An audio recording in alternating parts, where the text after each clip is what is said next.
নামাজ ও চিল্লায় সময় কাটছে চিত্রনায়ক মেহেদীর। চিত্রনায়ক মেহেদী একসময়ের দেশীয় চলচ্চিত্রের আলোচিত অভিনেতা ছিলেন। পাগল মন চলচ্চিত্র দিয়ে নিজের প্রতিভার আলো ছড়িয়েছিলেন। এরপর অনেক সফল সিনেমায় অভিনয় করেছেন। তিনি তার কাজ নিয়ে বিতর্কের মুখেও পড়েছেন। অনেকদিন ধরেই চলচ্চিত্রের আঙ্গিনায় তাকে দেখা যায় না। ১৯ এপ্রিল তাকে দেখা গেছে চলচ্চিত্র শিল্পী সমিতির নির্বাচনে। চলচ্চিত্র থেকে একেবারে সম্পর্কের পাঠ চুকিয়ে না দিলেও তিনি এখন ধর্মীয় কাজে মনোনিবেশ করেছেন। এ প্রসঙ্গে মেহেদী বলেন, এখন আমি ধর্মীয় কাজে সময় দিচ্ছি।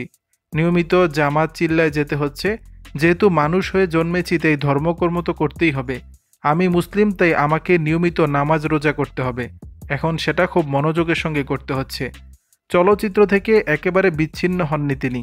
সামনে তার চলচ্চিত্র আসছে বলেও জানালেন। মেহেদীর ভাষ্য, আমি চলচ্চিত্র থেকে একেবারেই হারিয়ে যাইনি। সামনে মুক্তির অপেক্ষায় রয়েছে আমার ৪টি চলচ্চিত্র। দর্শক, বিষয়টি নিয়ে আপনাদের মতামত জানাবেন নিচের কমেন্ট বক্স।